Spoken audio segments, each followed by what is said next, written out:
sejak kebangkitannya, ulama bersama pengikut-pengikutnya istiqomah dan setia, jaga akidah dan sunnah Rasulnya.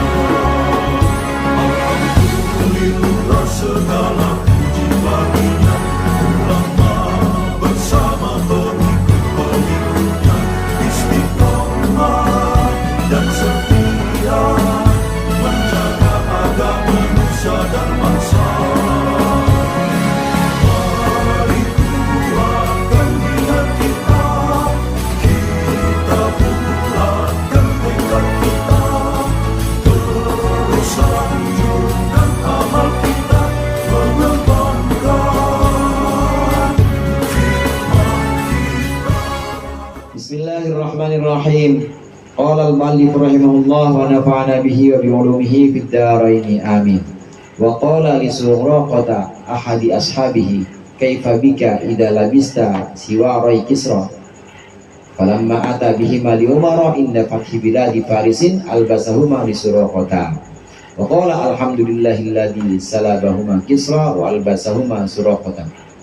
Kama naqalahu Suyuti fil Jami'is Shaghir wa naqalahu fi Jam'il Jawami' 'anil Bukhari fi Tarikh wal Hakim fil Mustadrak wal Hakim fil Mustadrak. Ini masih menjelaskan tentang mukjizat Rasulullah sallallahu alaihi wasallam. Di antara mukjizat Rasulullah sallallahu alaihi wasallam itu ada mukjizat-mukjizat kecil. Membelah bulan itu termasuk mukjizat kecil. Termasuk mukjizat kecil dari jarinya Rasulullah ini muncul air bisa diminum oleh para sahabat, ini mukjizat kecil. Begitu juga dari tangan Rasulullah bakul, kalau kita bakul ya, yang sebenarnya ukurannya cuma buat 10 orang habis, tapi Rasulullah yang nyendokin gak habis-habis, ribuan orang. Mukjizat kecil. Nah, mukjizat yang besar itu apa? Al-Quran, saudara. Al-Quran adalah mukjizat terbesar Rasulullah. Kenapa demikian? Karena Al-Quran disaksikan semua orang menghirup. Kalau bulan terbelah mungkin disaksikan hanya orang yang pada waktu itu hidup. Itu pun nggak semuanya. Hanya orang-orang tertentu yang lagi tidur mah nggak ngeliat. Atau orang yang ada di belahan dunia lain. Artinya di saat itu di Mekah lagi malam, kan berarti di sekitar di Indonesia udah mau subuh. Mungkin nggak kelihatan bulan di belah atau di belahan dunia lain karena memang posisinya beda. Posisi geografisnya. Mukjizat membelah bulan itu hanya bisa disaksikan oleh orang tertentu yang sifatnya terbatas dan habis. Begitu juga keluarnya air dari jemari Rasulullah. Rasulullah nyendokin gandum atau nasi nggak habis-habis. Ini disaksikan hanya orang-orang tertentu yang sifatnya terbatas dan hilang juga. Begitu Rasulullah wafat, masih ada nggak belah bulan tuh? Nggak ada. Begitu Rasulullah wafat, masih ada nggak mukjizat jarinya keluar dari jari Rasulullah keluar air? Udah nggak ada, selesai. Ketika Rasulullah wafat, maka mukjizat itu selesai. Karenanya ini disebut dengan mukjizat kecil.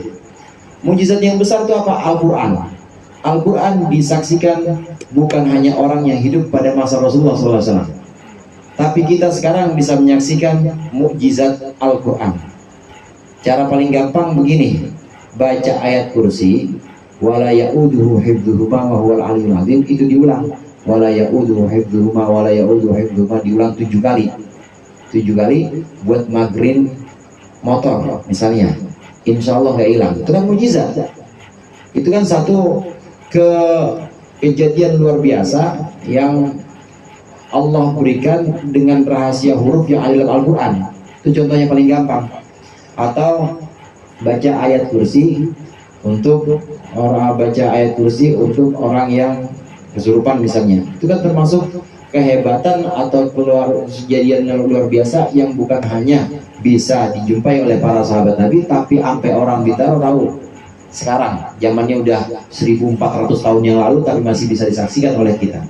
Karenanya Al-Quran disebut dengan mukjizat besar, musibah terbesar, karena memang disaksikan bukan hanya masa sahabat, bukan hanya orang yang hidup pada masa Rasulullah, tapi sampai nanti kiamat, ya sebelum kiamat, sebelum Al-Quran diangkat, ini masih bisa disaksikan kehebatan-kehebatan Al-Quran. Ini mujizat besarnya Al-Quran, mujizat Rasulullah SAW.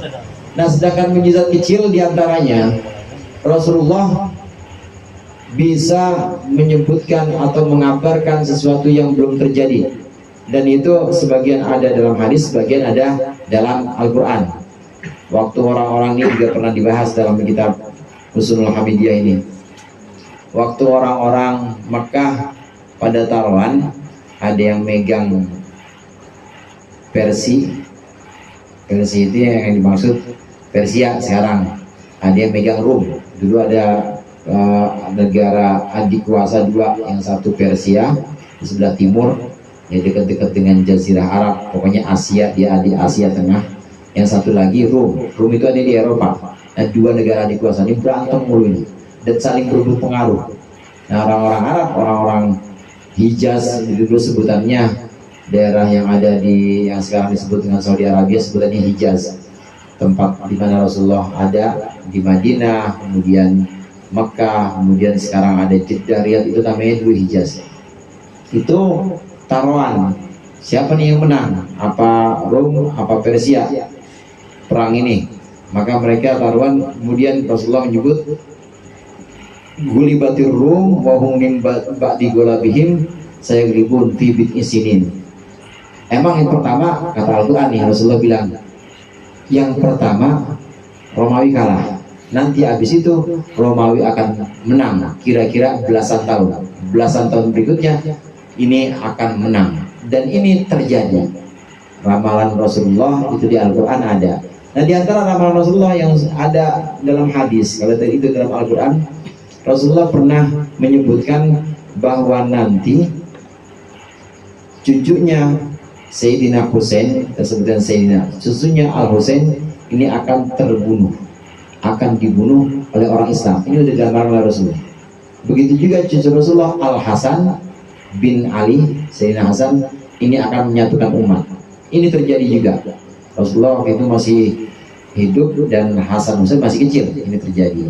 Setelah Sayyidina Husain wafat, kemudian Sayyidina Hasan ini mencoba untuk menyatukan kembali. Akhirnya Sayyidina Hasan membiarkan, boleh, nggak apa-apa, kepemimpinan silakan, kepemimpinan dipegang oleh Bani Umayyah, nggak apa-apa, udah nggak boleh ada pertentangan. Ngalah akhirnya Sayyidina Hasan.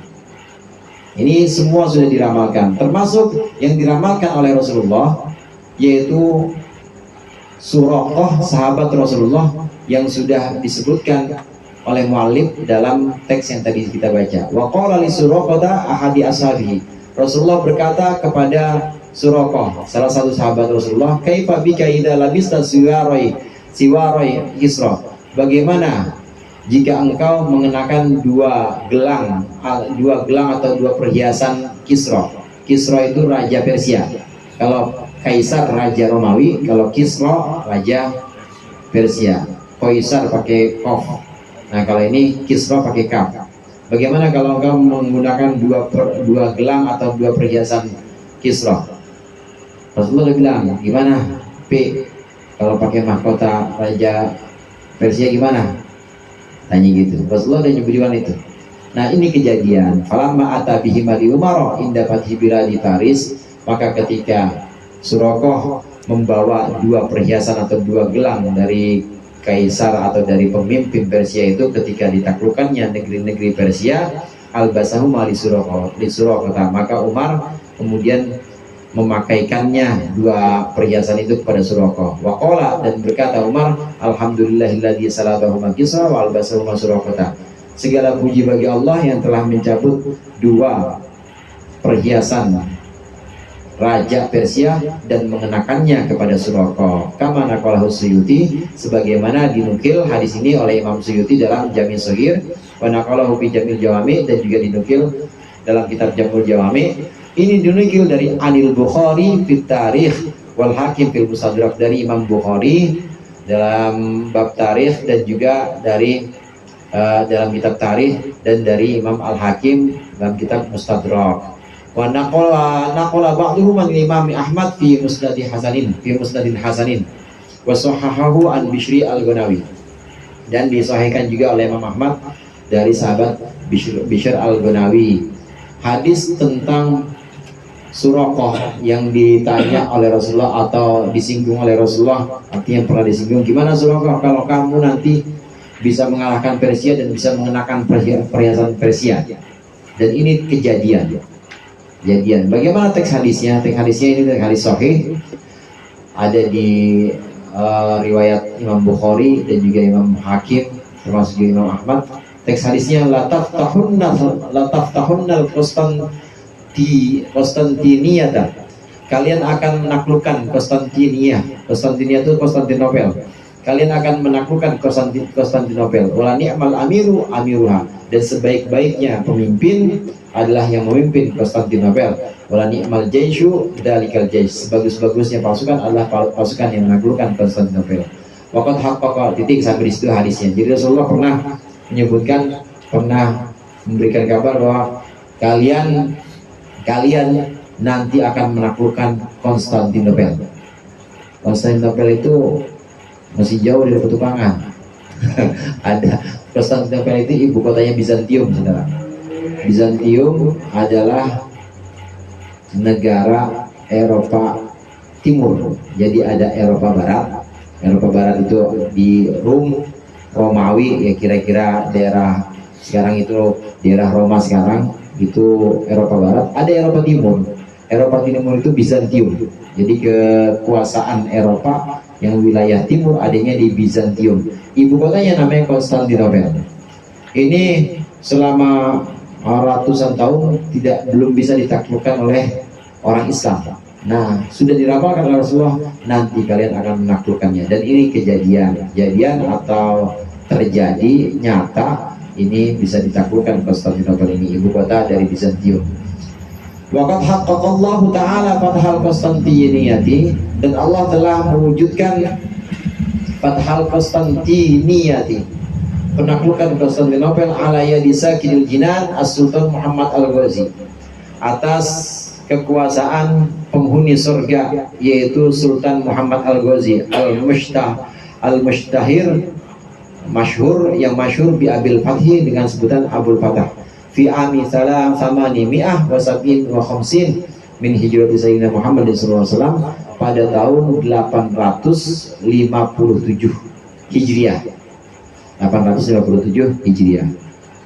Kita kalau mau konversi dari tahun Hijriah ke Masehi, kira-kira tambahin 600. Jadi kalau ini tahun 850, Masihnya kira-kira berapa?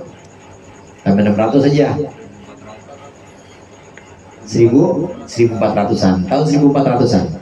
Dan memang 1400-an itu kalau baca sejarah umum, bisa di searching di Google atau di buku-buku sejarah banyak. Kalau baca sejarah umum, memang tahun 1450-an itu mulailah ada seorang sultan dari Turki Utsmani atau Turki Ottoman yang kemudian menaklukkan Konstantinopel.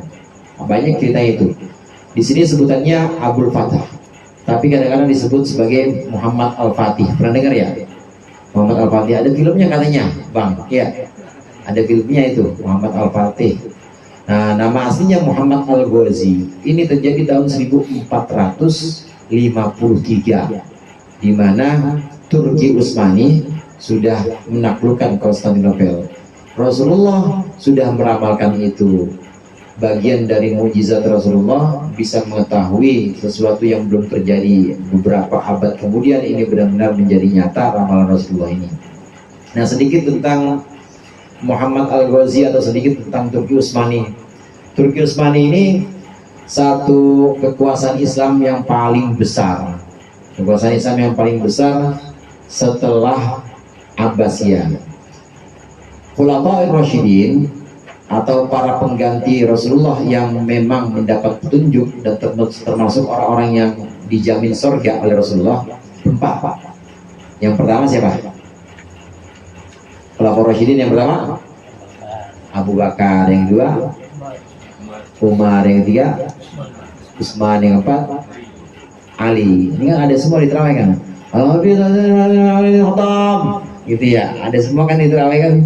Radhiyallahu an Itu kan disebutkan itu Khulafaur Rasyidin selesai masanya, maka digantikan oleh satu dinasti atau daulah keluarga, namanya keluarga Umayyah, sebutannya Bani Umayyah.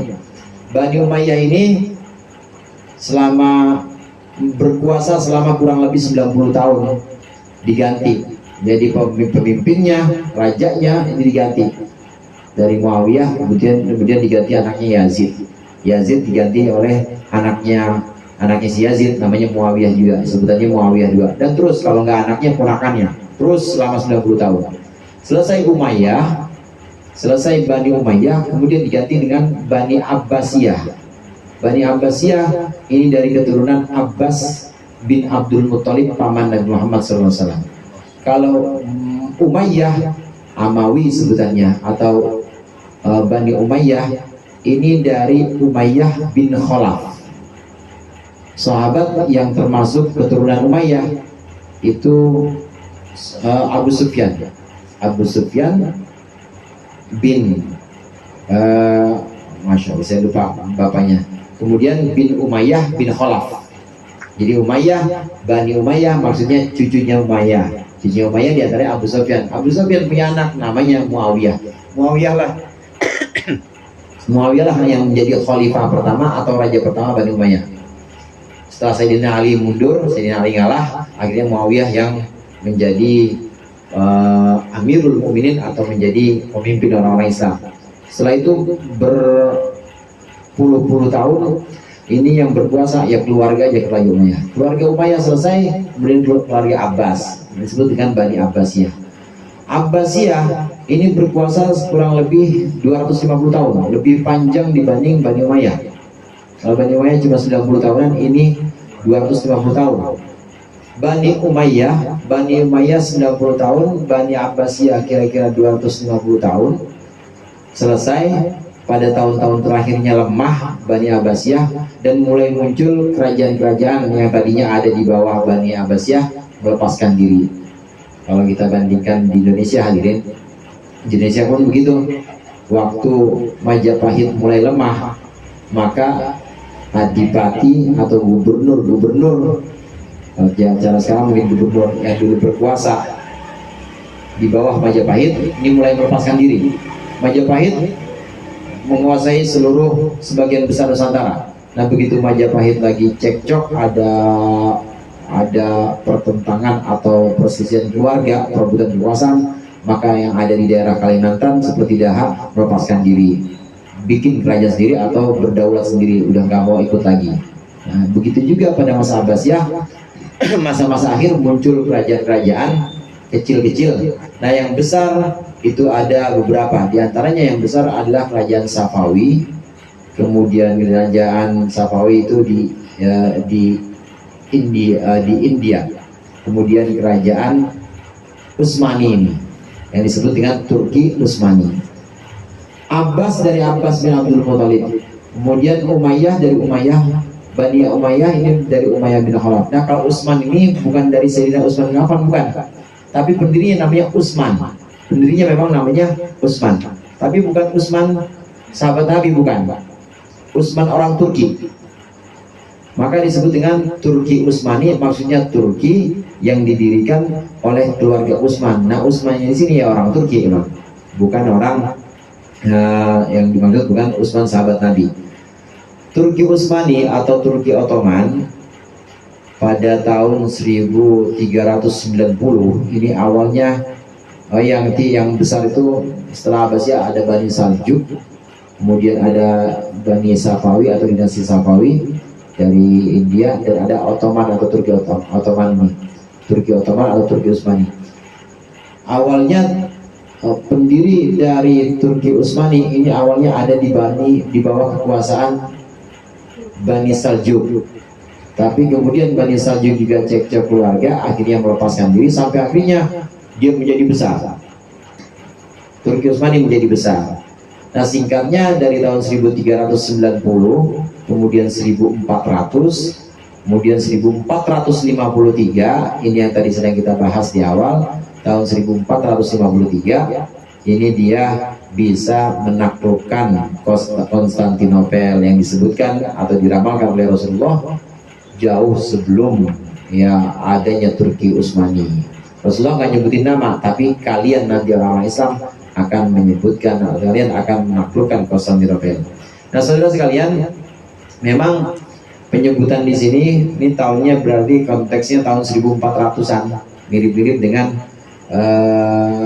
tadi tafsir Jalalain tahun 1453 Muhammad Al-Fatih yang kadang disebut dengan Muhammad Al-Ghazi tadi ini menaklukkan Konstantinopel di tahun 1450-an. Kalau kita lihat konteksnya memang kala itu orang-orang Islam pada waktu itu ya orang-orang Islam itu belum bisa bersatu, dan memang yang bisa dibanggakan Turki Utsmani waktu itu. Yang bisa dibanggakan adalah Turki Ottoman, saking besarnya kekuasaan Turki Utsmani dan juga saking kompaknya. Yang awalnya hanya dinasti kecil atau keluarga kecil, keluarga Ottoman, keluarga kecil ada di bawah di dinasti Seljuk, tapi kemudian dia berjasa bantuin terus dinasti Seljuk, maka kemudian dikasih hadiah tanah, dan tanah ini ada di perbatasan antara wilayah Seljuk dengan wilayah Konstantinopel Eropa. Akhirnya mau nggak mau dia harus berlatih terus dan harus bisa menjaga perbatasan itu, dan akhirnya menjadi besar. Ini Turki Utsmani. Sudah diramalkan oleh Rasulullah, sudah diramalkan bahwa nanti kalian akan menaklukkan Konstantinopel. Kemudian wasabahat asbatu dari Islam, maka jadilah itu sebagai ibu kota dari negara Islam atau daerah Islam. Wa maqarri khalifati sayyidil awliya'il i'dham, dan sebagai tempat penggantinya dari Muhammad SAW. Wa mau'ilil khassi wal 'am, dan sebagai satu kebanggaan orang khusus dan orang awam. Turki Utsmani abad ke-15 yang pada waktu itu di wilayah Asia Tengah dan Asia Jauh, Asia Tengah dan Asia Barat. Jadi mencakup Persia, Irak, dan juga termasuk Yaman, Saudi, itu semua ada di wilayah kekuasaan Turki Utsmani. Termasuk sebagian Eropa juga ada di wilayah Turki Utsmani kala itu tahun 1400-1500-an. Walaupun akhirnya kemudian Eropa menyerang dan bangkit, akhirnya kalah, Turki Utsmani lagi kalah juga. Saudara sekalian, ini jadi pelajaran yang bisa diambil oleh kita dan orang tua kita dulu atau leluhur kita yang datang membawa Islam ke Indonesia. Ini juga belajar Islam yang dibawa oleh para khalifah sebutannya atau para raja Islam pada waktu itu. Ini kebanyakan Islam yang sifatnya ini penaklukan satu wilayah, ditaklukkan kemudian harus jadi Islam. Jadi sifatnya peperangan. Di antara para penyebar Islam itu, di antara khalifah-khalifah, panglima-panglima perang yang memang orang Islam, ini ada ulama-ulama yang memilih menyebarkan Islam tidak dengan cara itu. Menyebarkan Islam tidak dengan angkat senjata, enggak. Kalau kita lihat di wilayah Asia Barat, ya pokoknya sekarang itu ada di lingkaran Arab atau Arab Spring. Itu kalau kita lihat seperti Libya, kemudian termasuk juga Mesir, itu kalau kita lihat pengislamannya atau pengenalan Islamnya itu dengan cara kekerasan atau peperangan. Nah, di antara ulama ada sebagian yang kemudian belajar dari pengalaman ini, membawa Islam ke wilayah Asia Timur, masuk ke wilayah Asia Timur, akhirnya masuk ke Cina, menyebarkan Islam. Dan sahabat sudah ada yang sampai di Cina, sahabat Rasulullah sudah ada yang sampai di Cina, tidak dengan jalan peperangan. Akhirnya ada orang Islam juga di Cina. Dari Cina kemudian masuk ke Nusantara, masuk ke Indonesia, tidak dengan cara peperangan, tidak dengan cara pemaksaan atau cara menguasai wilayah. Sebagian dari penyebar Islam ada yang memilih cara seperti ini karena belajar dari pengalaman tadi. Nggak selesai perang salib Salahuddin Al-Ayyubi dengan dengan tentara-tentara Eropa yang gabung itu semua, Prancis ya dan lain sebagainya. Ini dengan embel-embel katanya pasukan salib katanya yang berperang ini akan dapat surganya Bapak. Yang dibawa itu udah tuh yang bawa agama. Ini memakan banyak korban, nggak akan selesai. Namanya peperangan atas nama agama itu nggak bakal selesai. Setelah Salahuddin Al-Ayyubi, ini kemudian putra-putranya atau penerus dari Salahuddin Al-Ayyubi ini mulai menjalin kerjasama. Tapi kemudian muncul Turki Utsmani yang kemudian sama aja sepak terjangnya, artinya sepak terjangnya ini lebih banyak kepada penaklukan. Jadi satu daerah ditaklukkan, perang lagi ditaklukkan lagi. Ya bangga juga sih kita, bangga. Cuma ada cara lain yang sebenarnya ini lebih baik dan sebenarnya justru tidak melalui paksaan. Karena kan Islam la ikraha fiddin, nggak ada paksaan sebenarnya. Kalau orang dipaksa masuk Islam, nanti begitu yang maksa udah meninggal, dia bisa murtad lagi. Tapi kalau orang tanpa paksaan masuk Islam, pasti Islamnya kuat. Dan orang yang ngajak udah meninggal pun dia akan tetap kuat Islamnya, bahkan akan menjadi penyebar Islam lagi. Itulah yang dilakukan oleh para wali songo. Wali songo ini datang, yang tadi saya sampaikan sebagian ulama ada yang memilih cara lain untuk mengenalkan Islam. Ini antara lain adalah wali songo, ulama yang datang ke Indonesia. Ini tidak dengan cara penaklukan, tapi justru baur dengan masyarakat. Ngajarin lir ilir, tandure wis sumilir. Apa nggak Mas Ajo? Ta ijo royo royo, ta senggu temanten anyar. Itu perpaduan antara budaya kemudian dengan nilai-nilai Islam diajarkan oleh wali songo, diajarkan oleh penyebar Islam yang memilih jalur alternatif, nggak dengan cara peperangan, justru lebih cepat menyebar dan lebih mudah diterima oleh orang Nusantara. Karenanya saudara, Islam di Indonesia ini Islam ramah. Islam yang ada di Indonesia ini adalah Islam yang sifatnya ini rahmatan lil alamin, yang benar-benar tanpa paksaan dan penuh toleransi. Beda dengan Islam yang ada di Timur Tengah. Kita mulai dilirik sebenarnya mengiam NU, mulai dilirik bagaimana cara kok bisa hidup berdampingan, yang agamanya beda, sukunya beda, tapi kok akur-akur aja dari dulu. Kan berantem baru sekarang ini kan kita, habis reformasi dah tuh. Tapi kalau dulu enggak, dulu ada pemuda Ambon sama pemuda Betawi ada di satu ini apa namanya yang jadi ada Ampi dulu ya, ada Ampi, ada Kosgoro ya, bareng-bareng tuh semuanya, bareng-bareng nyatu, enggak berantem, bareng-bareng. Wilayah yang terluas, wilayah yang luas, sukunya banyak, tapi kok bisa nggak berantem. Nah di sana wilayahnya kecil, padahal cuma satu suku doang, tapi berantem mulu. Bingung itu. Libya berantem dulu, zaman tahun 2000-an itu Libya hadapi berantem Islam sama Islam. Nah kemudian Mesir juga begitu, Islam sama Islam berantem. Itu Arab Spring yang kita kenal itu berantem. Nah Islam di Indonesia tidak seperti itu. Islam di Indonesia datang dengan cara yang ramah, diperkenalkan oleh para wali songo. Kemudian wali songo ini kembali menularkan kepada ulama inilah yang kemudian memperkenalkan Islam dengan rahmatan lil alamin. Beda sama Islam yang ada di Timur Tengah.